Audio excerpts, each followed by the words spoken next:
Kaixo eta ongi etorriak magazinera, gaur asteartea da, urriaren 28 hain zuzen ere, eta gaurkoan hemen magazinean beti bezala, bi elkarrizketa izanen ditugu. Lehenik eta behin Inigo Martinez sarean euskaraz, ekimeneko koordinatzailearekin egonen gara, ikusiko duzu aski ekimen interesgarria eta berritzailea Europan ere saritua izan dena, eta ondotik Endika Perez, labeko ekintza sindikaleko kidearekin egonen gara, eskubide sozialen karta, dinamika horren inguruan solasean, hain zuzen ere, azaroaren 19an mobilizazioak deitu dituztelako hiriburu guztietan eta orokorrean kanpaina zabalago bat, pobretze orokorraren eta bizitzaren garestitzearen aurka. Baina hori baino lehen has gaitezen betiko edukiekin. Hasteko, urriaren 28ko efemerideak.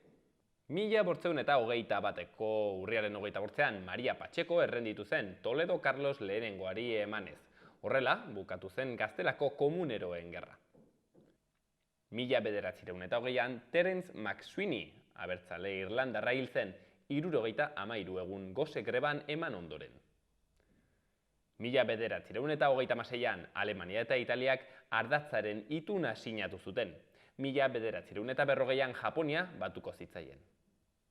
Eta 2003ko urriaren 25an Eusko Jaurlaritzak Ibarretxe plana onartu zuen.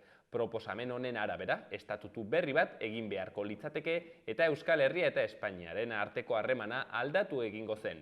Libre asociación con el Estado español aldarrikatu zuten. Ea zer dagoen gaurko agenda kulturalean.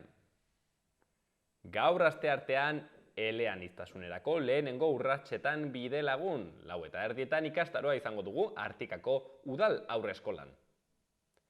Horretaz gain, lettering saioa Uarte plazaldean 6etan.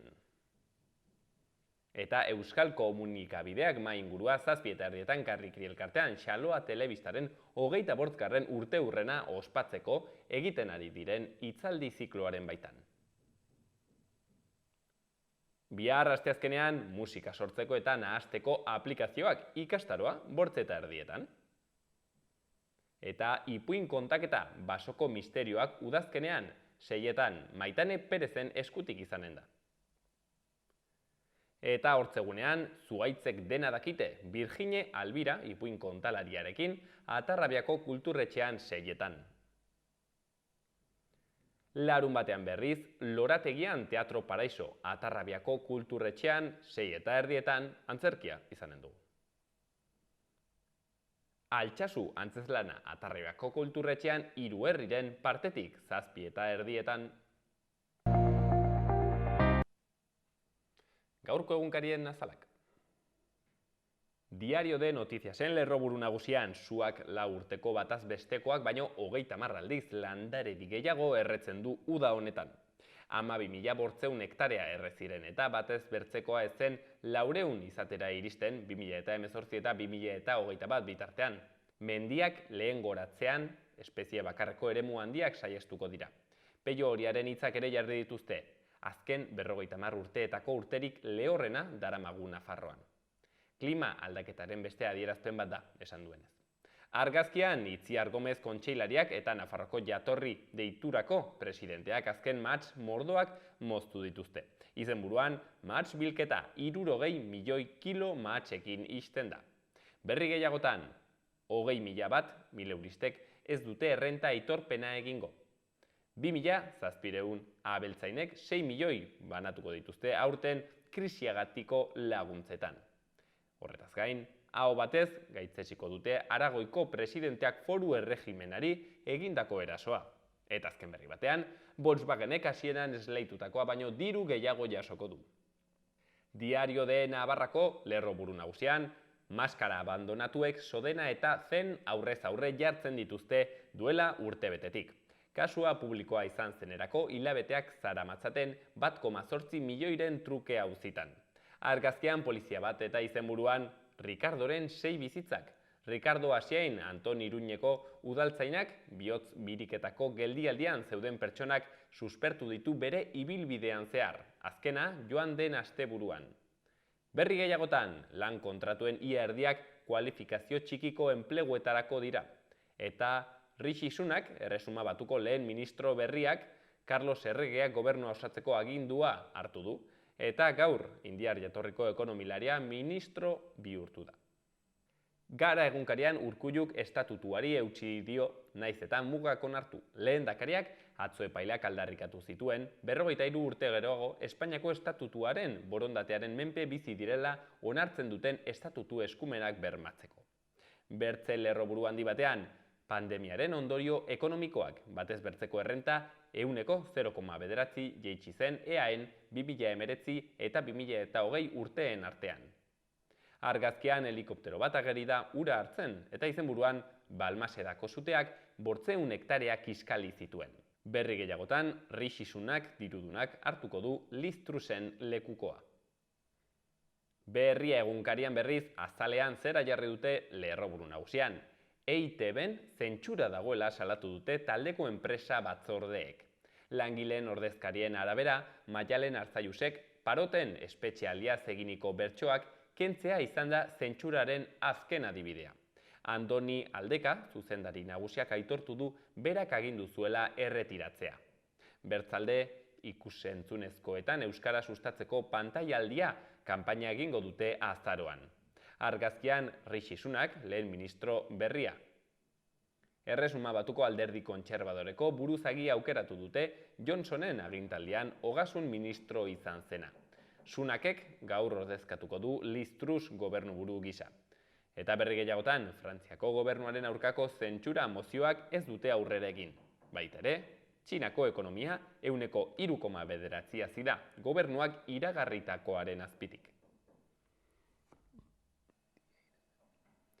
Eta Euskal Herria Irratian lerroburu nagusian, Eljadi Nidia erentzat justizia eskatzeko elkarretaratzea eginen dute gaur Iruñean. Gaur 6 urte hil zen, Espainiako Polizia Nazionalak bortizki atxilotu eta gero. Bertzalde, hor dago dinamikaren mobilizazioak tuterako Navarra Suma urduri jarri du eta euskarari bidea ixteko mozioa aurkeztuko du. Eta herrigora ekimenari dagokionez, lerroburu hau atera dute, Irrintzi plaza zuzenean biltokitik.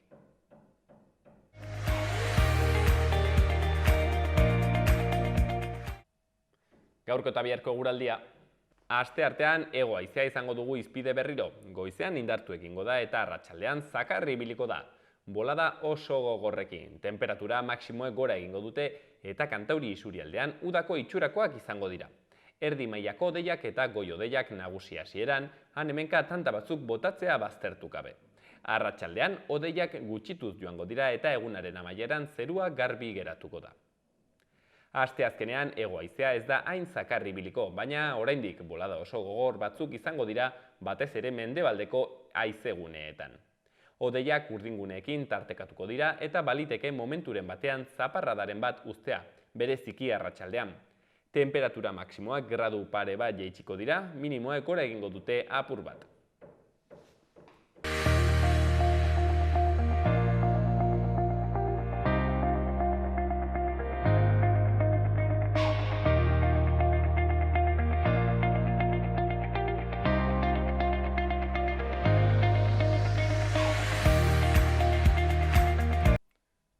Xaloa telebistan lan egiten dugu, edabideetan hain zuzen ere euskaraz, baina badirudi horrekin ez dela aski gazte guziotara aietzeko, nahiz eta ikusle pila bat ditugun.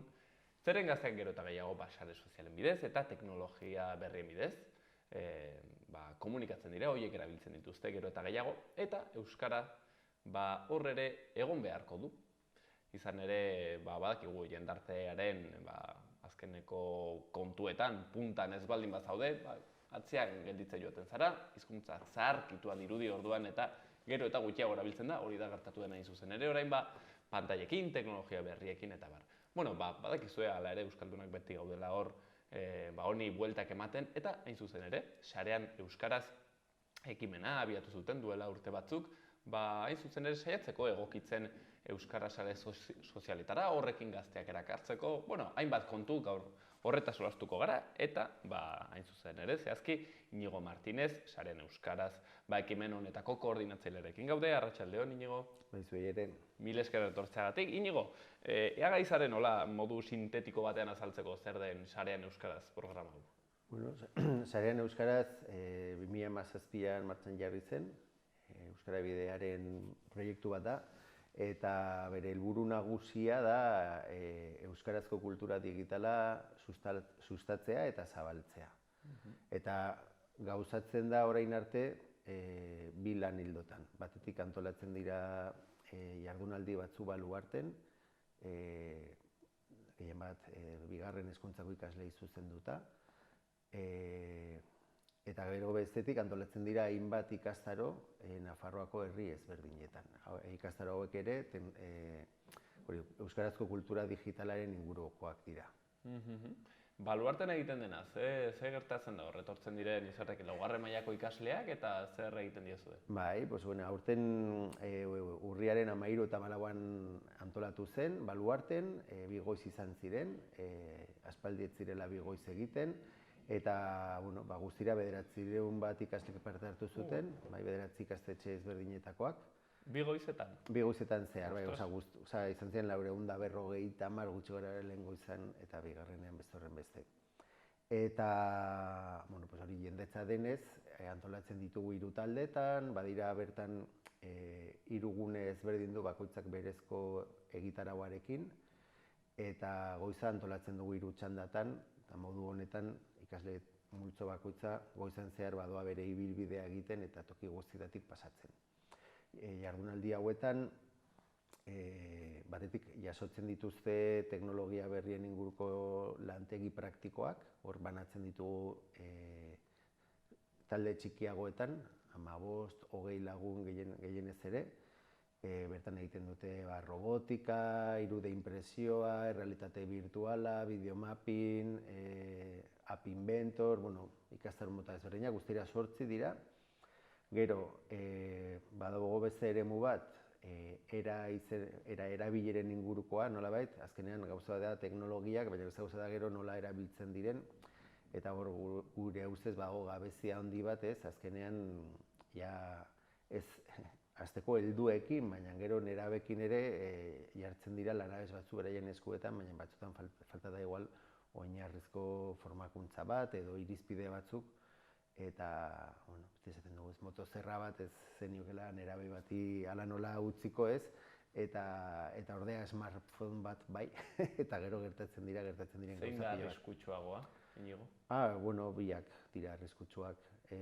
Guk ez dugu maite arriskuen ikuspegi hori, baizik eta iruditzen zaiguna da eman behar dela informazioa eta eman behar dela ardura. Baina ez zaigu gustatzen arriskua eta gaizkile eta ikuspegi hori guretzat ez da zuzena eta gainera ez du funtzionatzen, ez da praktikoa nerabeekin.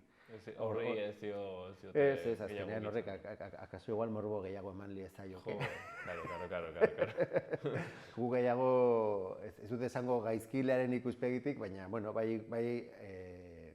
ikuspegia adibidez pribatutasuna lantzerakoan bestelakoa dela, zeren askotan ere teknologiak ere hori dauka, ez garela kontziente ez, noraino arrastoa uzten dugun, bakarrik wifia irekita eramateagatik sakelekoan eta tokietatik pasatzerakoan, zeren toki guzti horietan badoa tik-tik harrapatzen, eta guztien dizkiegu eredu ezberdinak ez. Orduen, Iñigo igual markoa kontrakoa, marko da mundu digitala dela super ñoñoa eta egolako zerbait, orduen igual, nerabeak errango dute.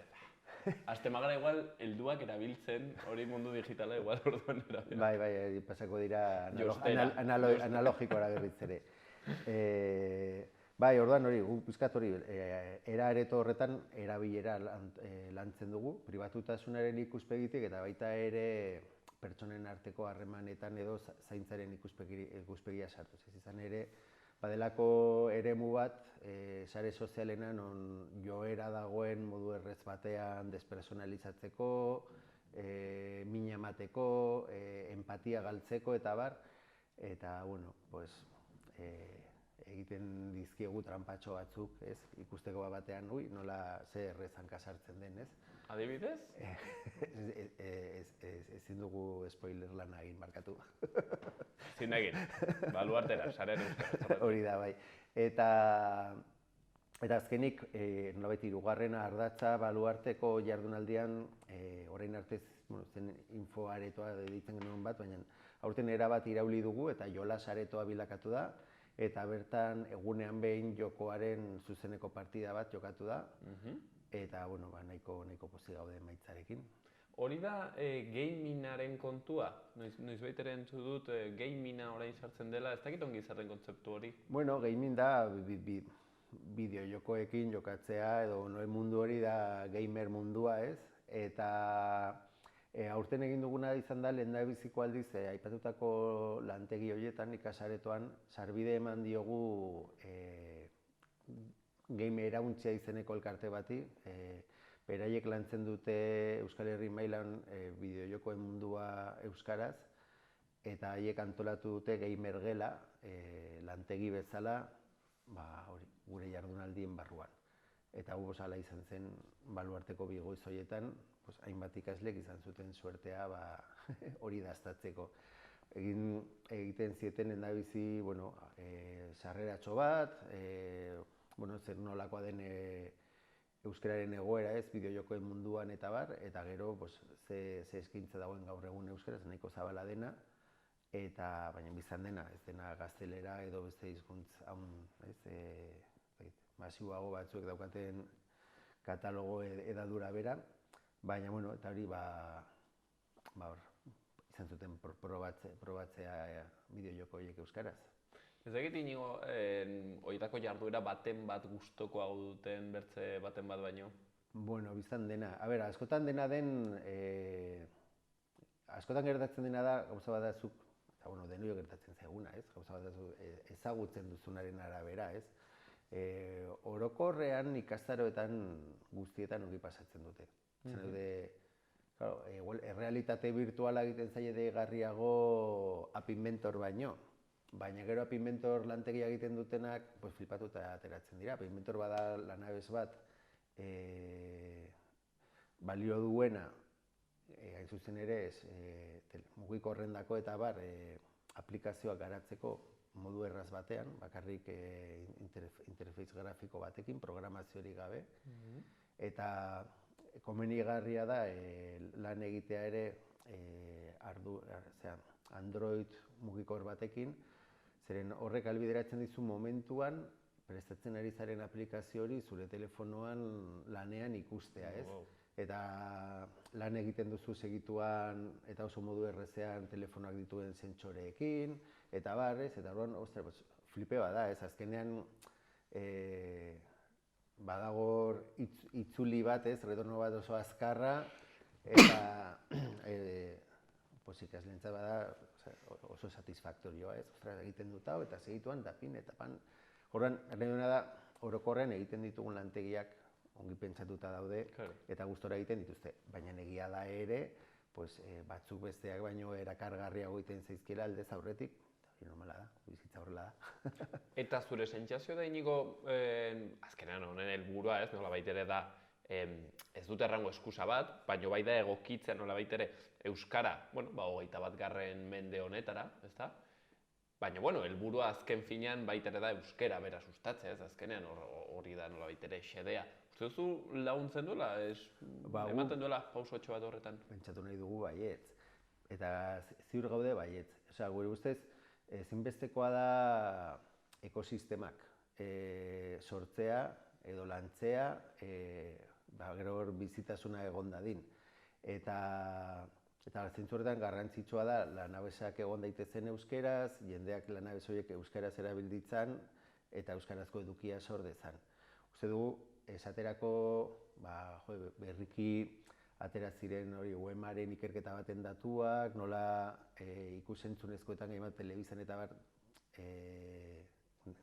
haur eta neraben artean kontsumo datuak euskaraz ikaragarri jaitsi diren.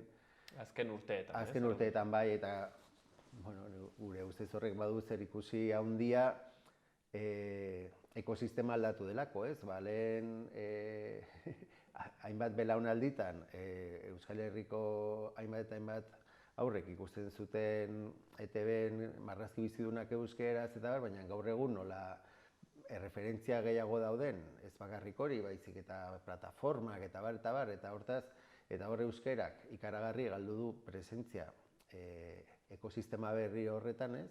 Eta horren emaitza da, Euskal Herriko aurrek ikusentzunezko edo marrazkidun gutxiago ikusten dituztela euskaraz. Orduan, horregatik garrantzitsua da lan egitea alor digitalean, kultura digitalean, ahalik eta euskarazko ekosistema zabalen eta aberatzen izateko, gure ikuspegitik. Eta, karo, gakoa hor da saiatzea egotea puntan, ez? Zeren, adibidez, beti kontatzen dut anekdota, baina batek behin kontatu zigun, karo, gu, bagara belaunaldi batzuk jaio garela, ez? Ezi garela, zuk erten zuen bezala, txikitan ikusten marrazki bizidunak, eta kontua da, ez da bakarrik marrazki bizidunak euskaraz zeudela, bizik eta marrazki bizidun onenetako batzuk euskaraz zeudela, eta bakarrik euskaraz, ez? Nolabait ere punteroenak euskaraz zeuden, eta batek kontatzen zigun beti, zegoela ascensore batean, eta haur bat ari zela, ez dakit zen, bai, euskara solasean, eta ondoko haurrak ez zekiela euskaraz errantzion bere amari. Begira, horrek solasten du Doraemonek bezala, ez? Erran nahi dut, eta orduen, bazeuden haurrak, ez zutenak, ez zakitenak euskeraz eta alare ikusten zituzten marrazki bizidunak euskeraz, ez? Erraut, orduan, karo, gakoa da, ez bakarrik igual joatea egokitzen, baizik eta saiatzea aurre hartzen, ez? Saiatzen nolabait ere egoten alik eta puntena, ez? Ba, nolabait ere, pues, hoixen, aurre hartzeko eta orduen euskara izateko ez dakit alternatiba bakarra edo erakargarriena. Bai, arrazoia duzu, biztan dena da, baude gauza batzuk erreferentzialidadea lortzen dutenak, eta bai, zentzu hortan, bere ere Doraemonen errautsu magikoak egia esateko, sarean euskaraz, bada programa bat, punteroa dena. Ez dago estatuan holakorik, ez dago Nafarroan gazteleraz horrelakorik. Berriki berriki baino iaz, baina guretzat berriki da, azkenean 6 urteko ibilbidea baita, Europako Kontseiluko izen onespen bat jaso zuen, good practice, hizkuntz gutxituen nolabait sustapenerako eredugarria, ez? Eta egon zineten, uste dut, ez? Europan, nomaiten Bruselan edo ez? Ana Oio kontseilaria gu txintxo lanean baluartekoa prestatzen. Baina proiektuan egon zen, Ana Oiok aurkeztua, ez? Eta bai, orduan zentzu horretan nahi du, hain zuzen ere, programa hau bada pixka bat hori, ez? Bada gaztelera, ikastetxeeko ikasle erdaldunek momentu honetan ez daukaten programa bat. Bakarrik euskaldunek daukatena. Programa hau ere, Nafarroan Euskara Bideak antolatzen du, sarean euskaraz izenarekin, baina honek izan du replika bat Euskal Autonomia Elkargoan, ondoren, gauzatzen ari da Donostian, Gasteiz eta Barakaldon, eta han ere arrakasta handiarekin, eta berdin, bakarrik da ikasle euskaldunen dako. Oraingoan bai, saiatu gara bizkat errauts magikoak gurera ekartzen. Kontu da, Inigo, horrek ere eskatzen duela, ponenteak nolabait ere, hitzaldiak emango dituztenak eta klaseak emango dituzten hoiek ere euskaraz jakitea, eta horiek kaso batzutan ez da inerrex, ez dakit ez, erran nahi du, 3D inprimagailuak kontrolatzen dituztenak, gamina kontrolatzen dutenak eta bar, behar dute izan euskaldunak, ez dakit errexa izan den aurkitzea. Orain arte ez dugu zailtasunik izan, egia esateko. Egitasmo honek pixkat ere dauka izaera ireki bat, eta saiatzen garena da bilgune bat izatea. Eta egiten duguna da, Euskal Herrian edozein txokoan alor honetan diharduen pertsona, eragile, enpresa, elkarte interesgarriei elkarlanerako gonbitea luzatzen diegu, ez? Eta esaterako hori, egunean behin jokoa, Eibarren kokatua dagoen Codesintax enpresak egiten du, eta gure egitasmoaren parte dira. Eta Makala disko jartzailea hasieratik gurekin elkarlanean dago Zarautzik, eta gero Iruin herrian badugu Harribitxi bat, Protomakers Club izeneko elkarte bada, oso jende gazteak parte hartzen du bertan, gehienak dira unibertsitariak, eta gailugileak deitzen dira, makerrak dira, gustatzen zaie asko hori, robotika eta holako gauzak, eta haiek ematen dituzte hainbat lantegi. Eta gainera oso egokia da, haiek oso gazteak direlako, beraz errezago konektatzen duten erabekin, azkenean haien artean dagoen adinaldea oso txikia baita. Eta hori, orduan, pizkat izaera hau dauka, ez? Hemen bagoaz jendea gonbidatzen eta parte har dezan egitasmoan. Adibidez, egunean behin aipatzen zenuen eta hori adibide on bat da, ez? Izan da joko bat, kristoin arrakasta izan duena Euskal Herrian zehar, bez? Hoxen, divertigarrea, baina aldi berean, sartzen duena euskara, ez? Ez dute ezer asmatu, aurretik ingelesez existitzen zen zerbaiten egokitzapena da, baina gero asmatu dute oso ongi egiten, eta Euskal Herrian izan duen eta izaten ari den arrakasta ikaragarria da. Badituzte astero 60.000 erabiltzaile, pasada bada, 60.000 lagun daude astero euskarazko joko bat egiten, galdera joko bat egiten pasada bada. Eta oso polita izan zen, jardunaldian ere, hori zeuden gutxi gara bera, 150 laguneko taldeak ziren, ez? Eta hor partida jokatzen, azkenean erabazten zuten saritxo bat, karrikiriko opari txartel bat, eta oso gustora aritu zen jendea bai. Inigo, bizket gaiez, igual, urruntzen gara, ez dakit, baina, mundu digitalak ere badu digitala, euskaraz. Mundu digitalak ere bai badu bere zuekarratu zuela arriskua, ez? Baizik eta bertze hitz batzuk erabiltzen dituzue, ez? Horre jakin behar dela erabiltzen, nola baita, eskatzen duela ezagutza bat, hezkuntza bat erabiltzeak. Eta galdetu nahi nizun, bertze aldetik, ze puntotaraino teknologiek laguntzen duten, edo hizkuntza txikituen kasuan kalte bat diren gehiago, ez? Zeren, azkenean, teknologia berriak ahalbidetu dutena da batez ere hizkuntza, ez? Nola baita globalizazioa gehiago zabaltzea. Eta horren hizkuntza batzuk, kasu honetan anglosaxoia, ez? Gehiago zabaldu dela, eta hortik iritsi zaizkigu, orain denek erabiltzen ditugun hitzak, ez? Kesi crash, mood, cringe, orain erraten egiren gaming, ez dakiz zerbait izan, eta orduan egia da sartzen zaigula hortik korronte guzti hau, ez? Ingelerazkoa, eta karo, ulertzen dut, ez? Behar dugu euskara egokitu errat, baina ze puntutaraino egin digu guri mesede teknologia berriak, ez? Ez dakit, hor bizke zalantza, gaiez, bizke dugu urruntzea da baino. Bueno, ez dakit, nik uste dut beti gauza guztia daukatela alde hona eta alde txarra. Eta ezin dela holako fenomeno bat hartu, beti alde hona alde txarra eta gore bai arriskua eta aukera. Eta orduan, segun eta nola maneiatzen duzun, geldi zaitezke arriskuan, baina aldi beren ere bada aukera. Nik uste dut dudarik gabe teknologia berriak euskararentzat aukera bat direla. Eta gauza asko lantzen ari dira ere horren inguruan. Eta nik uste dut aukera asko ematen ditula. Gauza da, azkenean ez baduzu olatua probesten, orduan bai, gainetik pasatzen zaizu, ez duzu surfeatzen, gainetik pasatzen zaizu, eta aruna arriskua da. Baina nik uste dut garrantzitsua dela ze aldartearekin aurre egiten diozu. Haintzen pentsatzen, elujar neuronala, guk hemen lanean pila bat erabiltzen dugu, eta, egiarran nik ezagit jendeak ezagutzen duen, baina da herramienta bat bihurtzen dela, pixketak kalkuladorak bezala, bizio arriskutsu bat bihurtzen duen. Ez kontatu sekretu hau, mesedez. Jendeak ez dezala ezagutu. Ez du ezagutu behar, bai. Hori oso adibide hona da. Gainera bada gauza bat, duela ezer arte ezinezko ematen zuna, zeren zeuden itzultzaile automatikoak patata bat ziren. Patata bat ziren.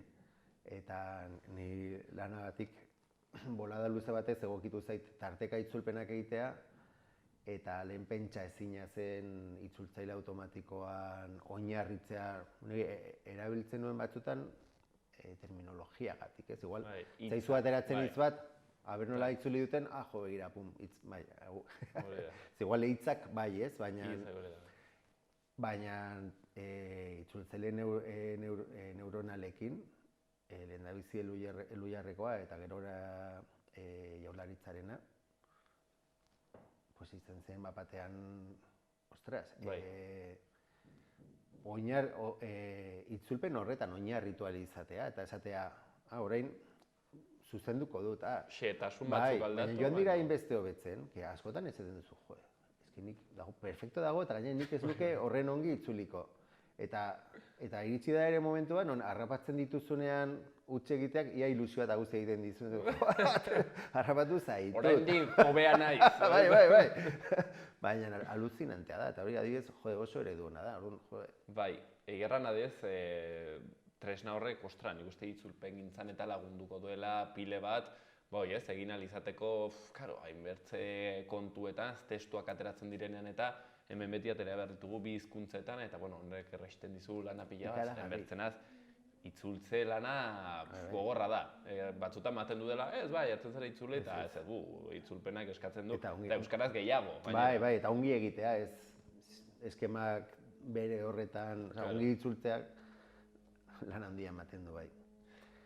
Aipatu nahiko nituzke ere, orain arte solaztu gara baluartekoari buruz, baina hori gero, ari gara antolatzen sarean euskarazen barruan, hainbat ikastaro Nafarroako herri ezberdinetan, eta une honetan falta zaizkigu 9 ikastaro gauzatzeko, datozen 3 astetan.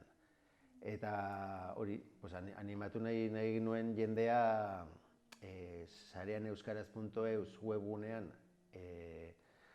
programa ikusteko, zen oraindik zerrenda botatzea, ikuste dut ez dela bideragarria.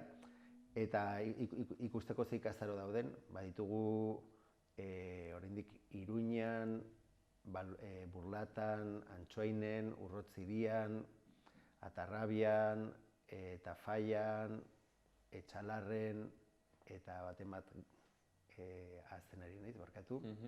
Baina hori, baditugu irude inprimagailuena, robotikakoa, App Inventor, baditugu hori, hainbat ikastaro dira 12 urtetik gorako ikaslei zuzenduta, baina 12 urtetik gorakoa izan daitezke 12koak, 16koak, 25koak, 45koak edo 60koak, berdin dio. Eta hori doakoak dira, izaten dira kulturretxe, liburutegi edo gaztelekuetan, eta oso ongi daude. Eta hori animatu nahi dugu jendea izena ematera, zen oraindik plazak gelitzen dira, eta hori. Hau ikastetxetatik kanpo. Hau ikastetxetatik kanpo, bai, hau da 2019an hasi zen lanildo berri bat, urtearen arabera aldatzen da ikastaro kopurua, ez, aurrekontuaren arabera, aurten 9 ikastaro antolatu dira, dagoeneko ja ia erdia egin dira, edo ia erdia baino erdia egin dira, eta hori gelditzen dira 9 egiteke, hemendik azaroaren 10 bitarte edo, eta hori oso ongi daude, eta horregatik animatu nahi dugu jendea begiratu dezan agenda eta izena eman dezan. Hor bertan diren, hau dire publiko euskaldunarentzat, hori bai, ekin behar da euskaraz. Bai, hori da, sarean euskaraz, bere osotasunean euskara hutsez da, horregatik lehen aipatu bezala, hau da ere gure errauts magikoa, eta hori orduan, euskaraz dira, euskaldunei zuzenduta, eta hori animatzeko. Hortxen, webgunean sartzen zarete eta horra aurkituko duzu, hemen, non diren, eta segurazki interesgarriak. Azkeneko galderatxo bat eginen dizut, mundu digitalera egokitzen eta hizkuntzaz ari garenean, behar ditugu ere bai hitz berriak, ez dakit horretan buelta zerbait eman diozuen, ez dakit, hoxer ez, lehen horretak enan, ditugu ingelesezko hitz pila hauetako bat, App Inventor, ez dakit zerbait izer, euskaran ere ari dira gertatzen egokitzapen horiek. Bueno, bai, azkenen hizkuntzak baditu bere baliabideak, baina egia da ere, hori gauza berriak sortzen direnean, termino berriak sortzen dira, eta biztan dena joera handia dago ere ingelesetik hartzeko, ez? Baina, nik uste dut euskaraz egiten dela legin bat, eta gero gainera zen dute askotan gauza hauek iruditzen zait pixkat konplejo pixka batekin ikusten direla, baina gero beste hizkuntz batzuetan, esaterako frantsesa edo italiera, anglizismo pillo bat erabiltzen dut, baina pillo bat. Orduan, ez dela ere... Dena ez da beharrik itzuli nola. Bai, hori da, ez da, hizkuntz gutxitua garelako batzutan erabiltzen ditugu anglizismoak, ez gaztelerak ere egiten du, baina ez gazteleran baino askoz ere gehiago frantsesan edo italieraz erabiltzen dira ikaragarri. Hori betiko izatea, batzuk egokitzen dire, bertze batzuk eta segapotoa ez du inorek erabiltzen adibidez. Ez da izan arrakastatxua.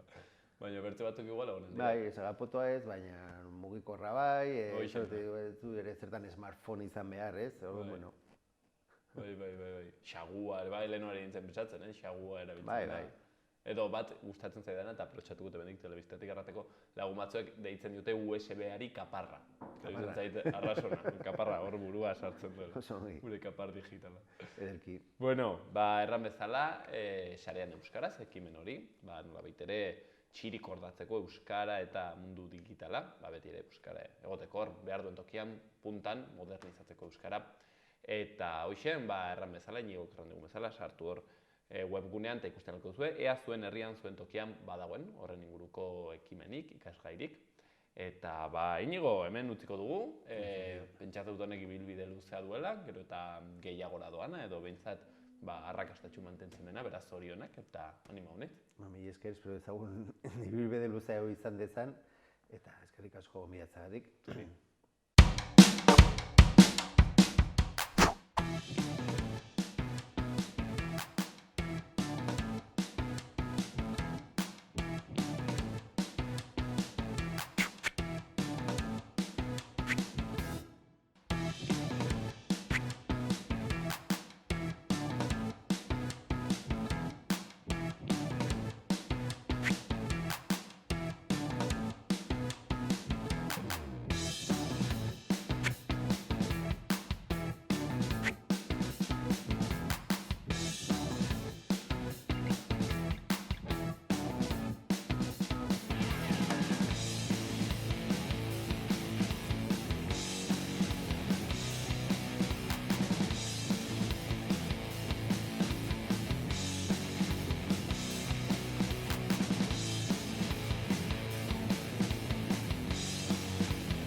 Gobierno de Navarra. Nafarroako gobernua.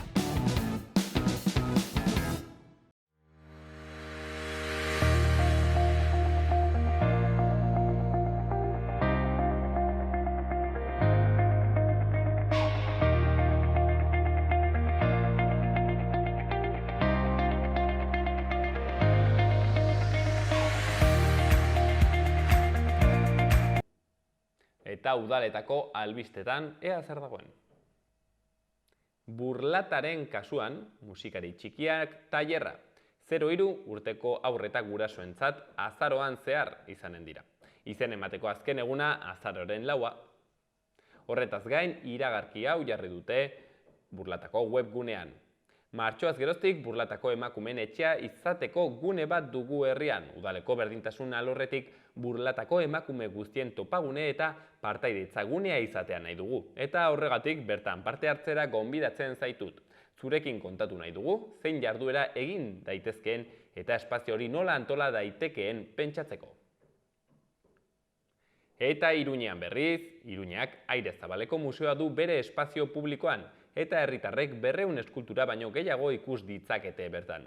Egiletza, gai edo simbolismoaren arabera, udalaren jabetzako ondare historiko-artistiko hau lehen mailako kultur eskaintza da.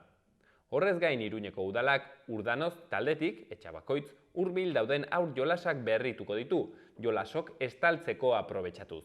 LED zerrendekin argiztatuko den polikarbonato gardenezko pergola batek elementu horien eta haien ingurunearen erabilera intentsiboa ahalbidetuko du.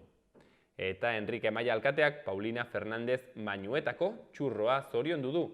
Txurreroa. Eta Enrique Maia alkateak Paulina Fernandez Mañuetako txurreroa zoriondu du bere 100. urte betetzean. Azkenik, udaletxeko fatxadaren kolorea horiaz, arantza, bifidoren eta hidrozefaliaren munduko eguna dela eta gogorazten du astearte honetan.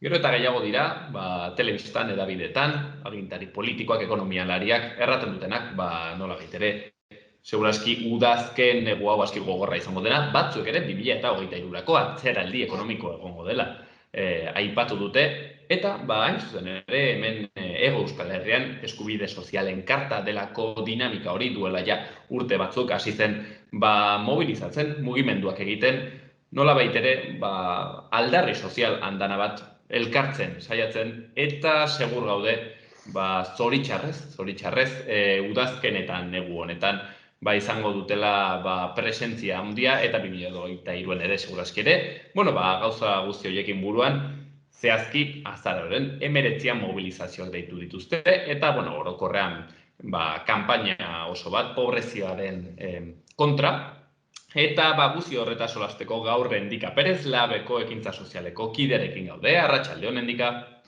Arratsaldeon, da eskerrik asko gonbidapenagatik. Mil esker, Endika, zuri gurean egoteagatik.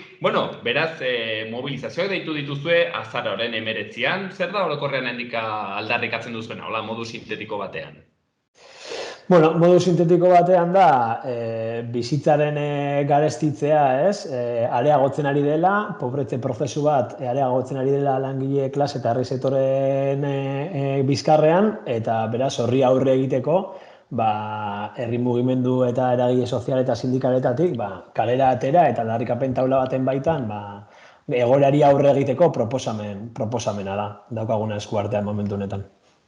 Joango gara hori pixke gehiago zehazten, ikusten zer den aldarrikatzen duzuna, pobretzearen kontua stop pobretzeari hori pixket lelo hori erabiltzen ari zarete. Zein pixket egiten duzuen irakurketa, pobretzearen bakigu inflazioa dugula, presioen igoera, ez dakit, ea gaizaten egiteko zein den zuen irakurketa azaltzeko? Egia da hori, aspaldi esaten gabiltzala, langile klasearen eta herri sektoren bizi baldintzak eta gehiago okertzen ari direla, ez da gaur eguneko kontu bat, pandemia horretik ere dagoeneko ikusten genuen joera edo tendentzi bat bazan, pandemiak askartu egin zituen, nolabait bizi ditugun egiturazko krisi ekonomiko, sozial, ekologiko eta zaintza krisia bera ere areagotu zituen. Hortik ateratzen ari ginenean eta nolabait agintari ekonomiko eta politikoen hauetatik jasotzen genituen mezu batzu, suspertze aldiarena eta bar, eta horrek gutxi iraun zuen, bete-betean sartu gintuztelako, eskalada beliko berri batean Europa mailan, horrek material edo lehengaien presioa eta eskazia areagotu duena, eta nolabait askartzen ari diren edo egiturazko krisi horiek are gehiago askartzen dituelarik, Orduan, guk pobretzea horrela irakurtzen dugu. Urriaren 17an aurkeztu nuen kanpaina, urriaren 17an nazioarteko pobreziaren aurkako nazioarteko eguna da. Etengabe urtero ateratzen dira datuak, egorak okerrera egiten duenak, baina oraingoan bereziki ikusten genuen, aurrean duguna aldaketa bat gauzatu ezean, behintzat, norabide horretan joko duela, ez? Orduan, bueno, gutxi gora bera egiten dugun irakurketa, kartan gero da eragi bakoitza baduela, bueno, ez? Badituela ari desberdinak, gogoeta sakonagoak, baina gutxienez adostasuna hor kokatzen dugu. Egoera ez da meteorologiko edo fenomeno meteorologiko bat, hemen erabaki politiko batzuk hartu dira, eta erabaki politiko horiek eragiten ari direna da, pobretze prozesu bat langile klase osoan. Baina kasu honetan, aipatzen zu ez dela fenomeno meteorologiko bat, horrekin zerren duzu, nolabait ere ez duela ikusteko egoera fisiko batekin, adibidez materialen agortzearekin eta hortan ere sartzen algara, gehiago analisia doa, ez dakit, hemen batzuk aberasten ari dira, herritarren kontu, ez dakit nola erran, zergatik ari gara pobretzen, edo norbait aberasten ari delako, edo mundua agortzen ari delako, bi gauzak.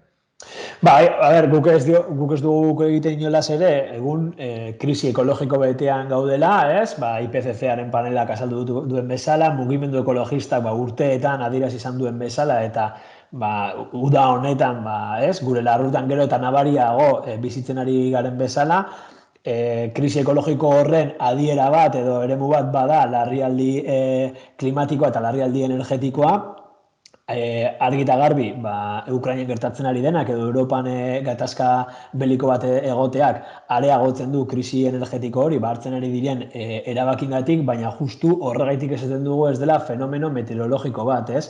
Hemen erabaki politiko batzuk hartzen ari dira, erabaki politiko horiek ondori batzuk dituzte, eta erabaki politiko horiek hartzen ari direnak ez doaz langileon bizi baldintzak eta planetaren biziraupena ziurtatzeko norabidean, justuki kontrakoa, ez? Gerran sakontzeko erabaki politikoak dira etengabe, material agorpenen zantzuak gero eta agerikoagoak diren une honetan, horiek arpilatzeko eta horiek nolabait ere, ez?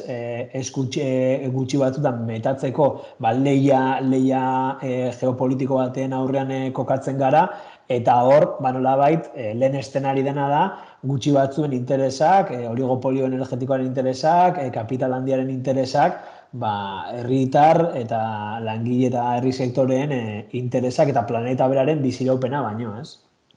Claro, baina hor, zalantza sortzen alda, zeren erran nahi dut demagun, ez? Kasu honetan eskuinak elite ekonomikoek ez dute bukatuko, krisi batean sartuko garenik, ez dute bukatuko, pobretze bat gertatzen ari denik, baina horrek errango dute, hau da badena, ez? Nola baitere, hau da badena, eta beraz, errango zizuten, ongi dago zuek aldarrikatzea soldaten igoera, ez?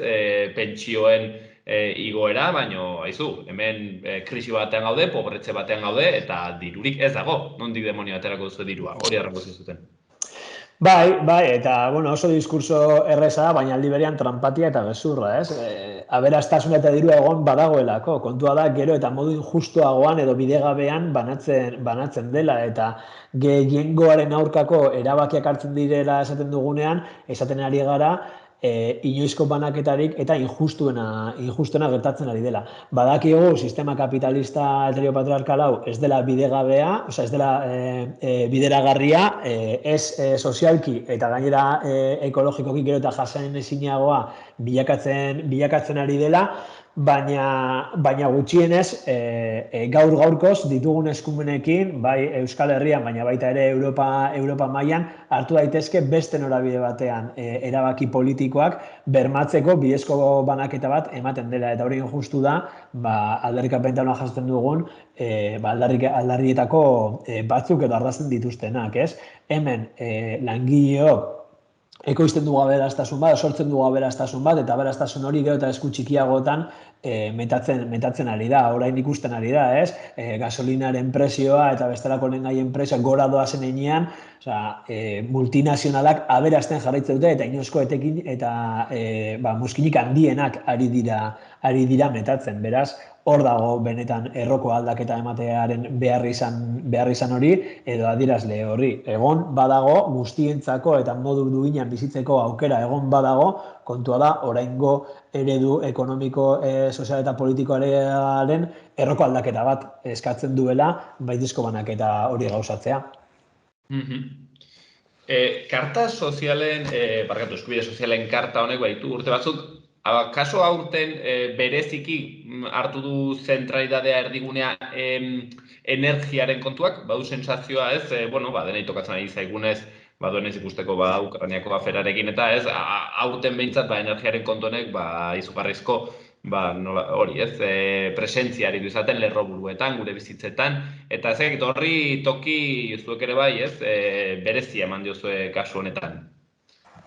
Bai, egia da, kartaren sorreratik, alegia karta sortzen den prozesu horretatik dagoeneko hainbat eta hainbat mugimendu ekologistak parte eta eragile ekologistak parte hartzen dutela bere sorreran, orduan beti presente egon den gai bat da, egon diren aldarrikapen desberdinetan modu zehatzean edo zeharkakoan presente egon den gai bate izan da, natura gura ardura, lantaldea ere sortu egon zen kartaren baitan, alternatiba herria desberdinak antolatu izan ditugu urte hauetan zehar, eta horrek ere, ardaztu du nola baitez, aldarrikatzen dugun eredu berri horren norabide horretan, edo islatu nahi dugun eredu horretan ere, ze presentzia edo nabarmena izan behar duela, planeta beraren biziraupena eta zaintza, eta nola bait, material finitoak ditugula planeta honetan, energia beste modu batean ekoiztu, garraiatu eta banatu behar dugularen aldarriak eta bar, baina egia da pasaden ikasturtean, egin genuela horrelako barne prozesu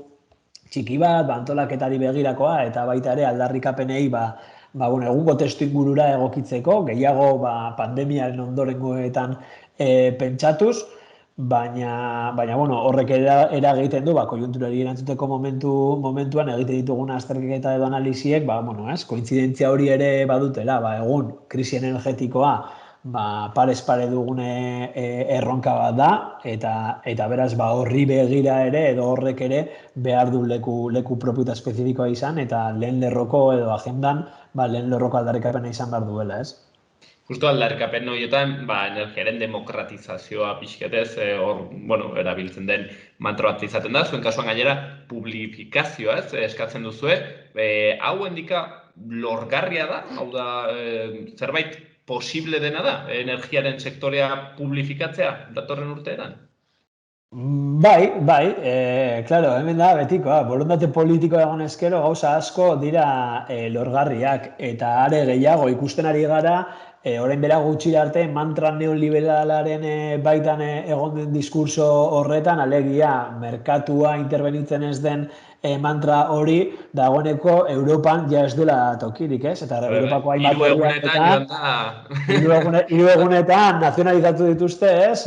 Hainbat eta hainbat enpresa Europako hainbat herrialdetan, egia da gure kasuan Euskal Herrian, estaturik gabeko nazioa izanik bestelako prozesu, bestelako tresnak behar ditugula, baina, gogoratu behar dugu, Ego Euskal Herrian enpresa publikoak egon direla, Estatu Espainolak enpresa publikoak izan dituelako, energiaren banaketarako eta ez orain dela askor arte, eta gogoratu behar dugu ere, bestelako enpresa publikoak, adibidez, EAren kasuan oso agerikoa da, baina Euskaltelen kasua, ez? Gero, oso errez privatizatu eta zatitu eta kapital finantziaren esku jarri dituzten enpresak, ez?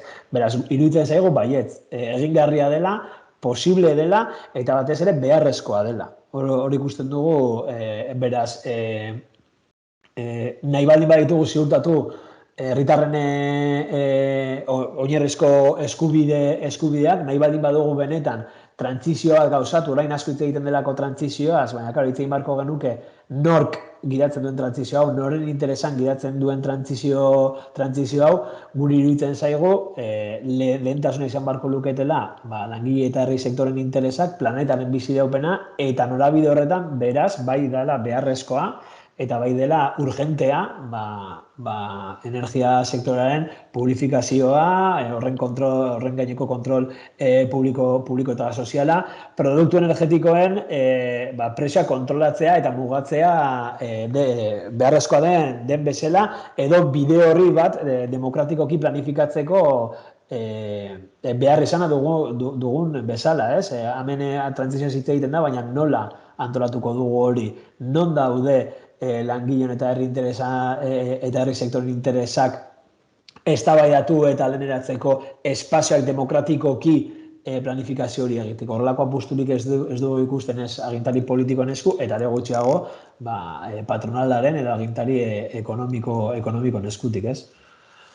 Justo transizioa aipatu duzu eta leheno erraten zenen errotiko aldaketak eman behar direla kasu honetan, eta nik uste dut hori ez direla, ez, batzutan errex erraten diren hitzak direla, baina gaur egun gero eta ez dakit, iruditzen zait, pisu gehiago duten hitzak direla. Zergatik, bueno, segurazki ere gure modelo sozioekonomikoa agortua dagolako egin batean. Orden, kezka bat planteatu nahi nizun endika, eta da, karo, ze puntotaraino ez badu, ez aldarrikatzen baditugu soldateri goerak eta bar, ez aldiren emango protesta sozialak nolabait betiko terminoetan, ez? Eta horrek ez alduen eskatzen, azkenean hazkundearekin jarraitzea, ez? Ekoizpenarekin jarraitzea, nolabait ere, mantendu alizateko kontsumo hori, ez? Poder adquisitibo hori erraten den bezala, errenta horiek, eta beraz hemen segitzen du, ez? Makinak martxan aurrera eta aurrera, eta klaro, honek erraten zena planteatzen du eszenatoki ezberdin bat, ez? Zer da azkenean errotiko aldaketa hori, erra nahi dut, ze aldaketak ekartzen alditu horrek? Bai, egia da, eta gero ere, guk aldarrikapen taula batean bildu ditugu, hainbat eragile sozial eta sindikalen adostasunak, eta hauek badira gogoeta sakonak eta merezi dutenak, beste maila bateko gogoeta, adostasun eta proposamenak, ez? Baina egia da, oinarri batean ados gaudela, eta dela, hemen hazkunde infinituaren mantra hori agortua dagoela. Badakigu, planetaren muga biofisikoek ala galde egiten dutelako, eredu hau lehen esan dudan bezala, ez dela sozialki justoa, baina ez dela ere ekologikoki jasangarria, ez dela bideragarria. Eta beraz, erroko aldaketa hori emon behar dela. Kontua da, aberastasuna egon baldin badago, baina gero eta esku gutxiagotan pilatzen baldin bada aberastasun hori, lehenengoko eskuartea izan barko du nolabait bermatzeko langileen bizi baldintza eta herri sektoren bizi baldintza duinak. Eta gure ustez horrek badu gaitasuna edo badago margena politika ekonomiko eta sozialak aldatzeko, errotik aldatzeko, hazkunde infinituaren mantra hori elikatu gabe.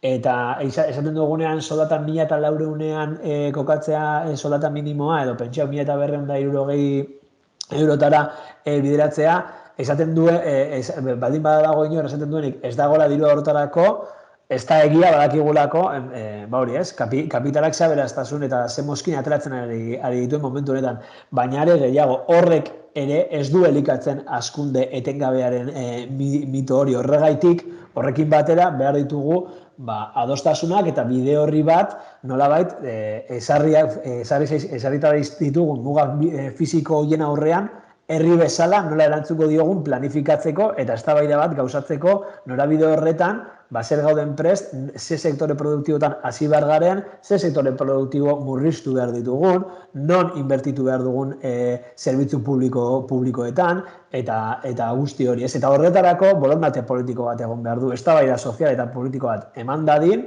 eta lehentasunez jarri daitezen gehiengoaren interesak erdigunean, eta ez gutxi batzuen aberastasuna. Gure ustez margena egon badago, baina nolabait erroko aldaketak alde egiten du ardura kolektibo bat ulertzeko orain arteko bizi ereduan gauza batzuk ere aldatu beharko ditugula ezinbestez. Orain ari garelako edo bizitzen ari garelako beste batzuen bizkar. Gu ipar globaleko herrialde gisa, hori argi eta garbi.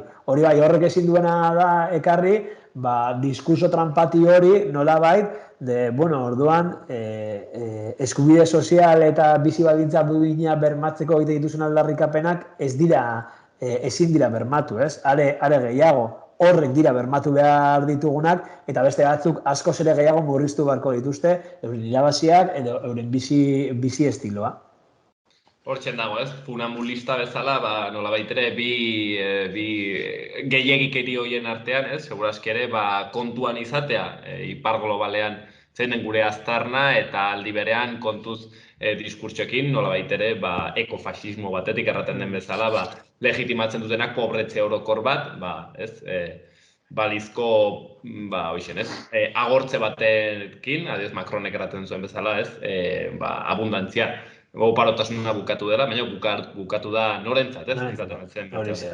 Ez dakit endika, karo, halako aldaketa, erroko aldaketak emateko jendarteare egoera sozial berezi batean egon beharra da, ez? Egon behar diren mobilizazio sozialak, nolabait ere, ez? Hor, erlauntza egon behar da bizi-bizi. Baduzu sensazioa datozen, nolabait ere, hilabeteetan, posible dela berriz, ez dakit, sistemaren meloia erekitzea, 2008an izan genituen protestak, 2011ko ziklo hietako olako protestak ematea, bueno, orain justo Frantzian ikusten ari gara, azten dela mobilizatzen, akasoan bertze kultura politiko badute, baina, bueno, baduzu sentsazioa, jendeak kalera aterako dela hilabete hauetan. Bueno, nik uste dela betikoa, ez? Haserrea egon badago, bai, kritikotasuna badago gertatzen denekin. Nik uste dut orain dagokigula eta badagokigula gutxienez erroko aldaketa galde egiten dugun eragile sozial, sindikal eta politikoei haserre hori antolatzea, eskaintza bat egitea mobilizaziorako eta erroko aldaketa horiek operatibizatzeko proposamen edo bide horri bat eskaintzea. Karta soziala osatzen dugun eragile eta sindikatuak horretan egin nahi dugu ekarpena. Badakigu ez garela bakarrak izango, iruditzen zaigu hor, baudela beste agente edo beste sujetu batzuk ere egin beharko dutenak euren ekarpena norabide beretsuan, baina haien gogoetetatik eta haien proposamenetatik. Baina uste dugu badagoela, hemen gutxienez eztabaida da herri gisa nola erantzuko diogun ditugun erronkei, ez? Eta gutxienez beharko dugu proposamen bat kalea astintzeko norabide egoki batean, lehen aipatu duzun, gero badaudelako oso diskurso errez, populistak eta bar, sektore batzuetan, euren bizi baldintzak ziurtatuta ez dituzten hainbat eta hainbat sektoreetan, izan dezaketenek eragin bat, edo eure gaur egun agian inkluso privilegio ditugunak eskubide bezala ulertu ditugulako hoiei uko egiteko prest ez daudenen aldetik, ez? Beraz, badugu erronka handi bat, uste dugu bai dela momentua protesta soziala areagotzeko eta Europako beste herrialde batzutan gertatzen ari den bezala hemen Euskal Herrian ere baditugula oinarri sendoak eta indarra horri heltzeko, iruditzen zaigu gehiengo sindikal handi bat dugula norabi hortan ekarpen egiteko, mugimendu feminista bat, mugimendu ekologista bat, ez? Azkeneko garaietan, bere burua berrindartzen ari dena, besteak beste Portugaleten egondako ekotopaketen aritik eta bestelako ekarpenen bietik ere, badugula pensiodunen mugimendu bat, badena kapaz agenda sozialean eragiteko, eta badirela mugimendua anitz, herri eta eskualdeetan, norabide horretan ekarpena eta proposamena egin dezaketenak, ez? Beraz, bai, udazken eta negu gogorrak edo ilunak aurreikusten dizkigute, guk uste dugu norabidearen edo behintzat disputa edo bataia hori eman behar dugula, eta badugula indarra, benetan eraldaketak gauzatzeko, eragiteko eta eman daitezen bultzatzeko, ez? Beraz, bada momentua kalera ateratzeko, orain, guk dinamika jarri dugu martxan, azaroaren 19an baduena bere lehenengoko mugarria, baina garbi gutxienez guraretik azkena ez da izango, eta espero dugu ere, beste batzuek ere, bide horretan eragin dezaten. Endika, orain, gure artean inorek entzuten ez digula, hala ere, zu sindikalista zela, Frantziako kultura politikoa mugimendiak enbidiaz ikusten dira? Nik uste beste kultura politikoa dagoela, adibidez, ego Euskal Herrian, ez horrela Ipar Euskal Herrian, Ipar Euskal Herrian Frantziako estatuen kultura politikoen eragina handiagoa delako, nabaria den bezala, adibidez, greba orokorren ikuspegia bestelako bat da, ez? Greba orokorrak askoz ere modu errezagoan esan dezagun deitzen dira. Ez dut esaten egiten dira, baina deitu bai konbokatzen direla edo intersektorialak direla, beste kultura bat dagoelako, besteak beste Frantziak, ez? Enperadore errege bat giotinatik pasatu zuelako eta ego Euskal Herren Espainian bezala diktadore bat ohean nola hiltzen zen ikusi genuelako, ez? Eta horrek baduelako beste gauza askorekin batera, hori nire kosetxakoa, baina baditu eraginak. Nik uste momentu desberdinak bizi ditugula, baina protesta sozial guztiak dira, edo gutxienez, norabide ez, erroko eraldaketa eta justizia sozialean, sozialismoan, ekofeminismoan, urratsak eman nahi dituzten protesta sozial guzti horiek dira inbidiaz ikustekoak, eta nik uste dut gure dagokigula, besteenak ikusi, besteenengandik ikusi, ikasi, baina ez ere gurean eragin. Gurean eragiteko handika badago aukerarik, norbaitek nahi badu, eskubide soziale karta honetan, mobilizazioetan parte hartu, ez dakit, bilerak egiten dituzuen tokietan, badago parte hartzeko aukera?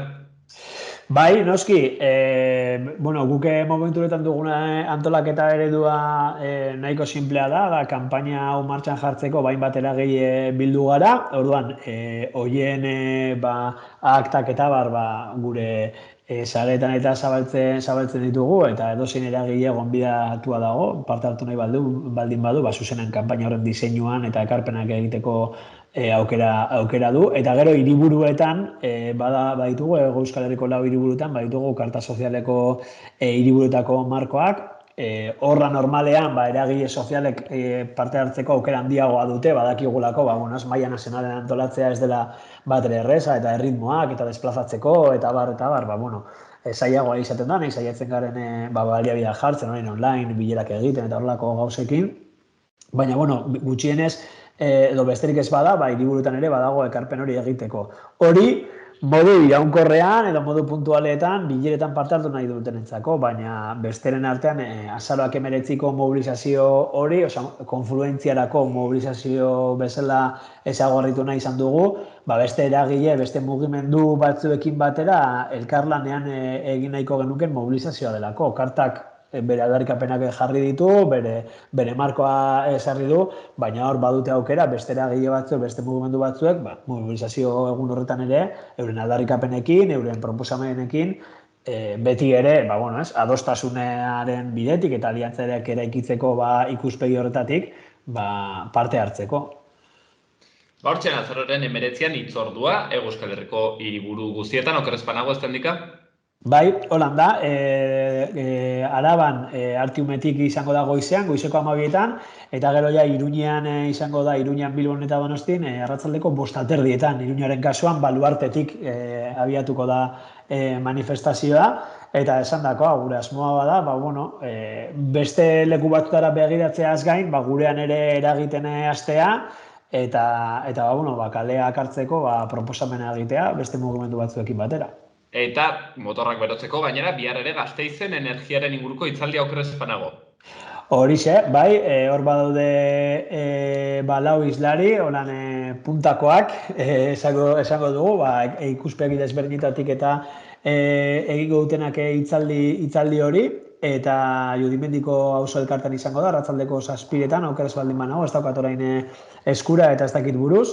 Eta gero, aste honetan bertan, ostegunean, bai Bilbon eta bai Iruñan, azoka gardenak ere antolatuko ditugu. Azoka garden horietan, oinarrizko elikagaiak biltzen dituen saski bat salduko dugu, 10 eurotan, eta nolabait ere, aldarrikatuko dugu, horixe ez, oinarrizko elikagai horiek eskuragarri izan dutela, prezio eskuragarrietan jarri behar direla herritar guztientzako, eta baita ere adieraziko dugu zenbat kostatzen duten benetan elikagai horiek eta ekoiztea eta bertako nekazarientzako ere lan baldintza duinak eta elikadura burujabetzaren ikuspegi integral horretatik hainbat aldarrikapen bilduko ditugu azoka horietan, orduan horixe aste honetan ere badago aukera mobilizatzeko modu agian desberdinago batean, baina bai.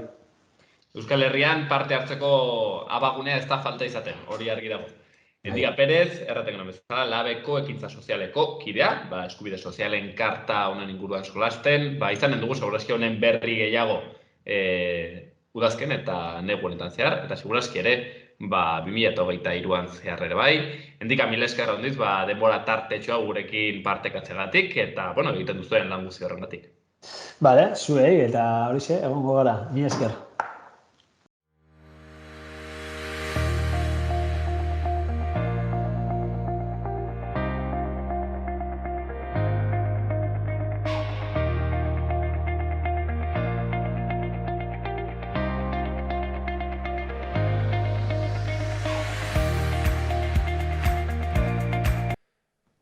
hoxen, egiten saiatu garena gaur astearte honetan magazinean, bihar asteazkenean hemen egonen gara berriro.